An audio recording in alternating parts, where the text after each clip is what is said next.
যে স্থানে মহাদেব স্বয়ং বিরাজমান, আর একই সাথে এই স্থানটি জুড়িয়ে রয়েছে মহাভারতের সাথে।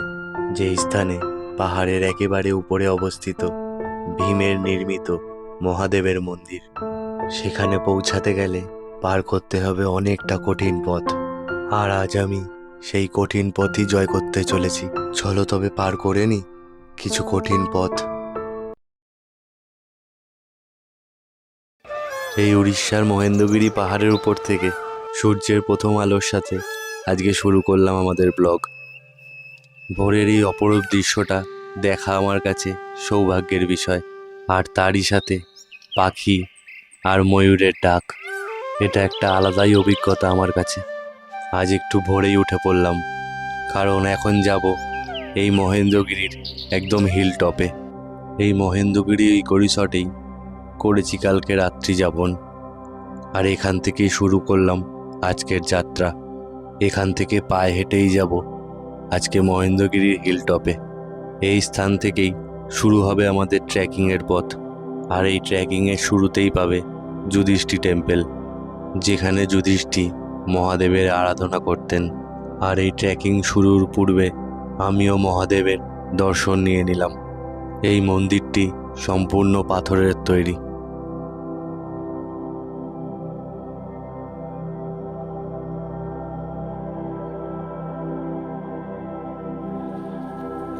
এখানে গুহা একটা, এখান থেকে প্রবেশ করে বাবার মূর্তি রয়েছে, বাবার লিঙ্গ।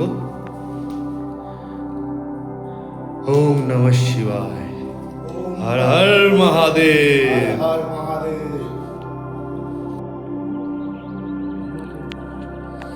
এখান থেকে যেতে হবে সেই উপরে, পাহাড়ের একদম সেই পাহাড়ের উপরে।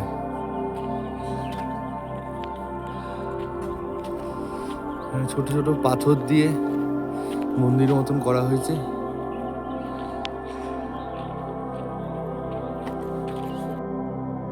এই রাস্তা ধরেই এগিয়ে চললাম সামনের দিকে, যা আমাদের পৌঁছে দেবে উড়িষ্যার দ্বিতীয় সর্বোচ্চ শৃঙ্গে।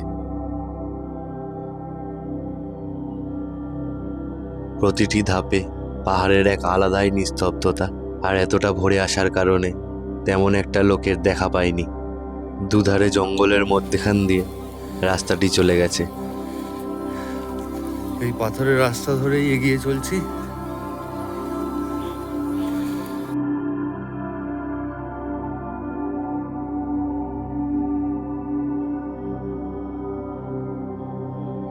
প্রথমে কিছুটা পথ খুব একটা কষ্টদায়ক না, মানে সমান রাস্তা একেবারে। তবে এই সমান রাস্তা খুব একটা বেশি ছিল না।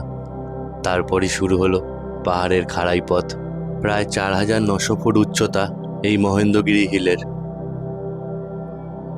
এই ট্রেকিংয়ের রাস্তা প্রায় 1 কিলোমিটার, যার মধ্যে কিছুটাই সমান রাস্তা, আর বাকি কিছুটা এরকমই সিঁড়ির পথ, আর কিছু কিছু জায়গায় একেবারে পাহাড়ের বোল্ডার রাস্তা, যেই জায়গায় পৌঁছে পথ খুঁজে পাওয়া খুবই মুশকিল হয়ে পড়ে। তবে এরই মধ্যে সঠিক পথ চিহ্নিত করে এগিয়ে চললাম সেই আগের দিকে। এই পাহাড়ের চড়াই খুব একটা দূরত্ব না হলেও পথটি একেবারে খাড়া হওয়ার কারণে একটু কঠিন হয়ে পড়ে। এই পথ দিয়ে এলাম, এখনো উঠতে হবে অনেকটা পথ। পুরো পাথরে বোল্ডার মতন করা, সেই বেয়ে উঠতে হবে।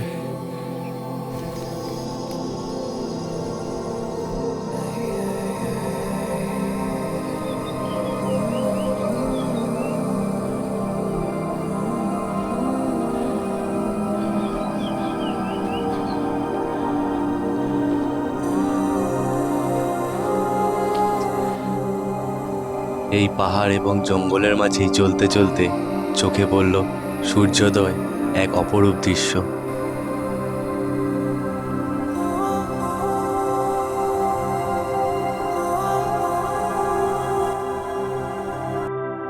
অনেকটাই পথ উপরে চলে এসেছি। এখান থেকে সানরাইজের ভিউটা অসাধারণ লাগছে। শ্বাস ফুলে গেছে পুরো, নিঃশ্বাস নিতে খুবই কষ্ট হচ্ছে। এখন এখন অনেকটা পথ বাকি।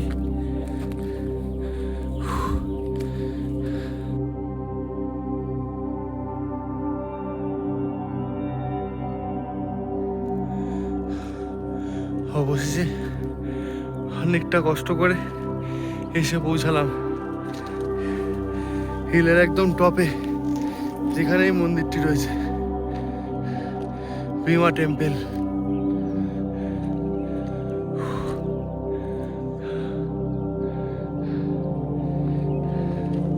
উড়িষ্যার দ্বিতীয় সর্বোচ্চ শৃঙ্গ এটি। এখান থেকে সাইডের ভিউগুলো অসাধারণ লাগে। পাণ্ডবরা অরণ্যবাসের সময় এই স্থানে আশ্রয় নিয়েছিল আর নির্মাণ করেছিলেন এই মন্দিরটির। এই মন্দিরটি গুপ্ত যুগে নির্মিত। আর এই স্থানে এসে এতটা ট্রেকিংয়ের ক্লান্তি আমার যেন একেবারে দূরই হয়ে গেল। চারিধারে এরকম পাহাড়ের অপরূপ দৃশ্য চোখের সামনে না দেখলে ভাষায় বোঝানো যাবে না তোমাদের। আর এই পাহাড়ের চূড়াটি অনেকটি জায়গা নিয়ে বিস্তৃত, যেখানে তোমরা পায়ে হেঁটেই পাহাড়ের এক চূড়া থেকে আরেকটি চূড়ায় যেতে পারবে। যেই কারণে এই স্থানের সৌন্দর্যের সাথে কিছু রোমাঞ্চও লুকিয়ে রয়েছে।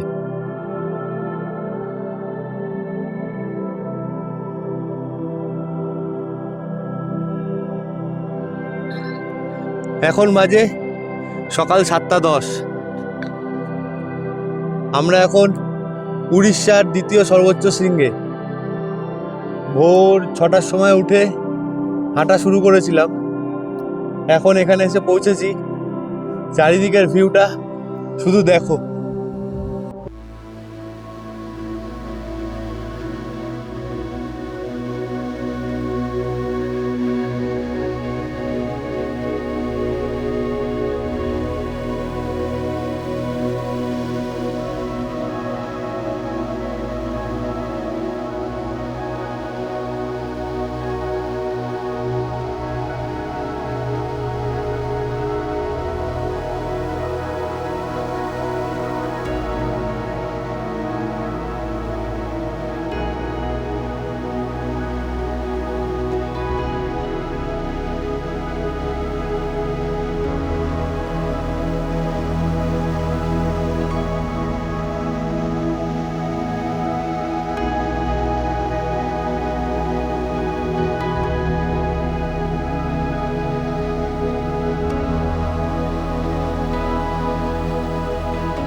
প্রকৃতি যেন আলাদাই একটা সৌন্দর্য লুকিয়ে রেখেছে এই স্থানে, যেখানে ভগবানের ভক্তি আর প্রকৃতির সৌন্দর্য একই সাথে উপলব্ধ করতে পারবে।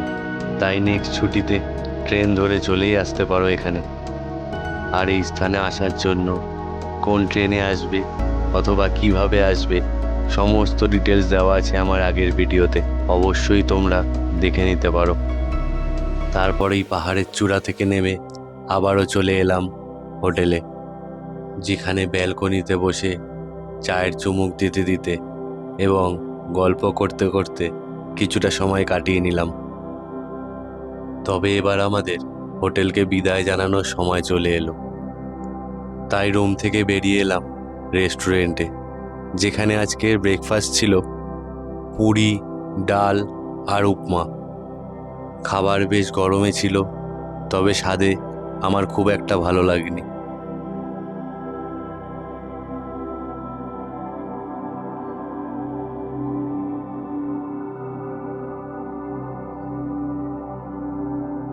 বেশ কিছুটা সুন্দর স্মৃতি নিয়ে আজ বিদায় নেব এই মহেন্দ্রগিরি ইকো রিসর্ট থেকে। তবে এখান থেকে যাওয়ার আগে তোমাদেরকে আরও একবার জানিয়ে দিই, এই রিসর্টে থাকার জন্য কিন্তু আগে থেকে অনলাইনে বুক করে আসতে হবে। তোমরা যদি চাও এখানে এসে হোটেল বুক করবে, তবে কিন্তু সেটা সম্ভব নয়, কারণ এই রিসর্টটি সম্পূর্ণ ফরেস্ট ডিপার্টমেন্টের আন্ডারে। তবে এই রিসর্টকে বিদায় জানিয়ে বেরিয়ে পড়লাম। আর তার আগে যদি ভিডিওটা ভালো লেগে থাকে অবশ্যই লাইক এবং বন্ধুদের সাথে শেয়ার করতে ভুলো না। আর এই ট্যুর সম্বন্ধে তোমাদের যদি কিছু জানার থাকে অবশ্যই কমেন্ট করে জানাতে পারো। আর অবশ্যই চ্যানেলটিকে সাবস্ক্রাইব করে দাও। তোমাদের এটুকু ভালোবাসা আমাকে অনেকটা মোটিভেট করে। আজ আমাদের বাড়ি ফেরার পালা। উড়িষ্যার ব্রহ্মপুর থেকেই ফেরার ট্রেন, তাই আমরা এখন ব্রহ্মপুরের উদ্দেশ্যেই রওনা দিলাম। আর এই পথেই চোখে পড়বে এক অপূর্ব দৃশ্য।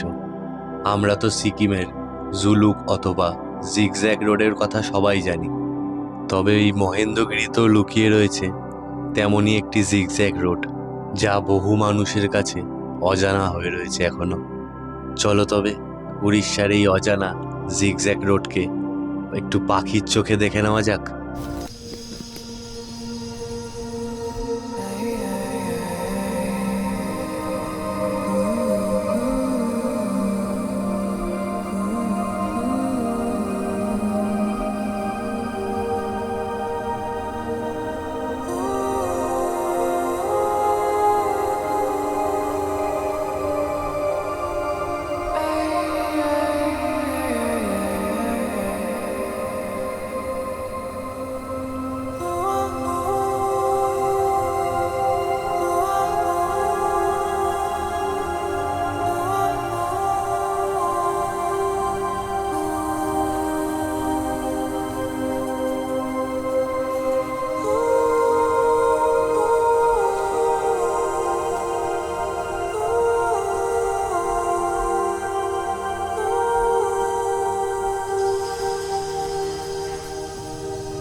এই মহেন্দ্রগিরি থেকে প্রায় 40 থেকে 45 কিলোমিটার দূরে অবস্থিত একটি ওয়াটারফল রয়েছে, যা তোমরাও এই মহেন্দ্রগিরি ট্রিপের লিস্টে এই স্থানটিকে অ্যাড করতেই পারো।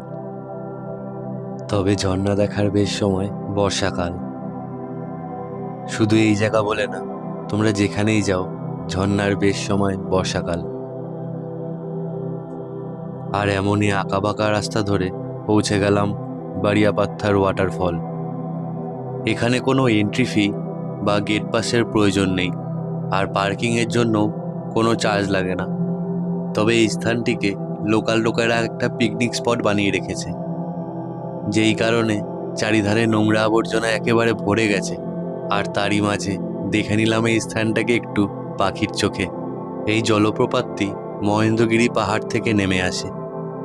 বর্ষাকালে এই স্থানের সৌন্দর্য অনেকটাই বেড়ে যায়। তোমরা চাইলে এখানে স্নানও করতে পারো। আর এই সময় জল কম থাকার কারণে নদীতেও তোমরা হাঁটাচলা করতে পারবে। তবে পাথরের রাস্তা, খুবই সাবধানে চলাফেরা করতে হবে। আর এখানে কোনো দোকানপাট বা উন্নত কোনো সুবিধা নেই, সেই কারণে নিজেদের প্রয়োজনীয় জিনিসপত্র সাথে করে নিয়ে এসো। আর এই স্থানটিকে পাখির চোখে দেখে কেমন লাগলো তোমাদের অবশ্যই কমেন্ট করে জানিও।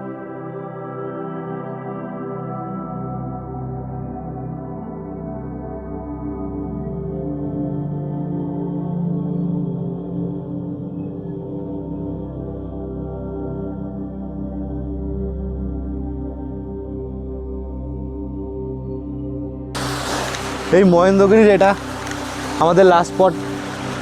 এরপরে যাবো এবার বাড়ির পথে, এবার স্টেশন যাব, কারণ আমাদের ট্রেন রয়েছে। আর একটা কথা বলবো, এই মহেন্দ্রগিরি, এই উড়িষ্যায় যে এরকম পাহাড় আছে, এখানে না আসলে সত্যিই বিশ্বাস করতে পারতাম না। অসাধারণ লাগলো এই ট্রিপটা। তোমরাও আসতে পারো 1-2 দিনের ছুটি করে, খুবই ভালো লাগবে এই জায়গাটা। পাহাড় আছে, ঠান্ডা আছে, খুব বেশি না, তবে রাতের দিকে একটু ঠান্ডা পড়ে এখানে।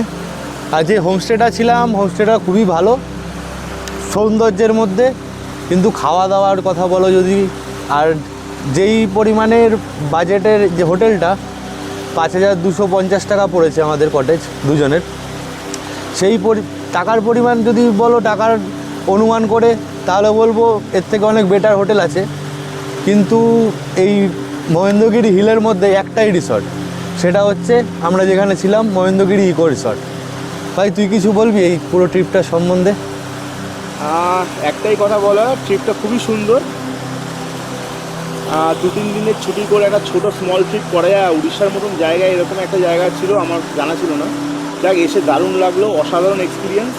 সব কিছু নিয়ে ঝিল, ওয়াটারফল, পাহাড়, আরেকটু নিচে গেলে হয়তো সমুদ্রও পেয়ে যাব, সব কিছু নিয়ে ফাটাফাটি। প্রথমে আমরা যখন ঢুকলাম হচ্ছে সেখানে ছিল হচ্ছে যুধিষ্ঠির টেম্পল, দেন গেলাম আমরা ভীমা টেম্পল। ভীমা টেম্পলের ট্রেকিংটা প্রায় 800 থেকে 900 মিটার বলতে পারো, বাট খুব খাড়া চড়াই ছিল, উঠতে একটু অসুবিধা হচ্ছিলো, একটু ব্রিদিং প্রবলেম হলেও হতে পারে, আমার আছে বলে আমার একটু ফ্লাইট প্রচণ্ড খাড়াই এটা। ভেবেছিলাম এটাই আজ আমাদের লাস্ট স্পট, তবে সব কিছুই তো আর প্ল্যান মতন হয় না। ঠিক তেমনই এই রাস্তা ধরে চলতে চলতে চোখে পড়ে গেল একটি মন্দির, যেখানে যাওয়ার আমাদের কোনো প্ল্যান ছিল না, যেখানে মহাদেব নীলকণ্ঠেশ্বর এবং মা ভৈরবী একসাথে বিরাজমান।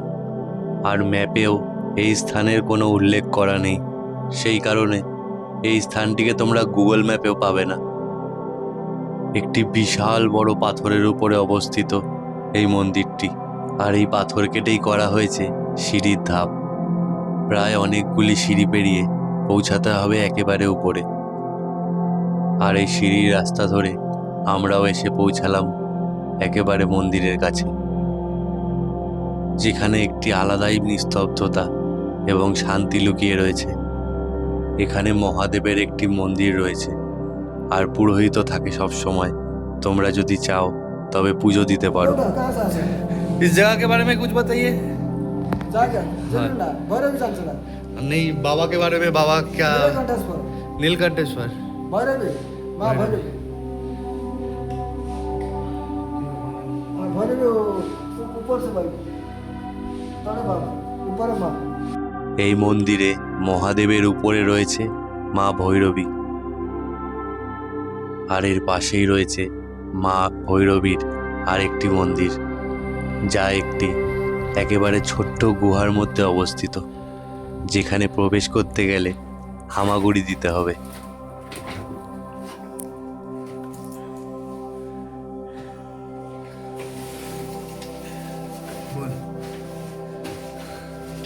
একদম ছোট্ট জায়গা, পাথরের মধ্যখানে একটা ছোট্ট গুফা, এখানে বাবা সাধনা করে।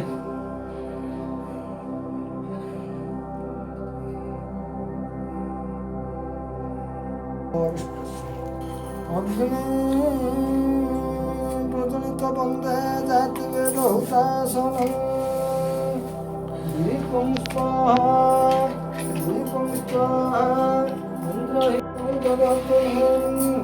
শঙ্করি সর্বানন্দ কর। এবার তবে এখান থেকে বাড়ি ফেরার পালা। আশা করি এই মহেন্দ্রগিরি ট্যুর সম্বন্ধে তোমাদের সমস্ত কিছু জানাতে পেরেছি। আর এছাড়াও যদি তোমাদের কিছু জানার থাকে অবশ্যই কমেন্ট করে জানাতে পারো। আর ভিডিওটা কেমন লাগলো অবশ্যই কমেন্ট করে জানিও। আর ভালো লেগে থাকলে লাইক করে দিও, আর অবশ্যই বন্ধুদের সাথে শেয়ার করতে একেবারেই ভুলো না। আর সবথেকে ইম্পর্টেন্ট, সাবস্ক্রাইবটা করে দিও। তবে আজ চললাম, দেখা হচ্ছে নেক্সট ভিডিওতে।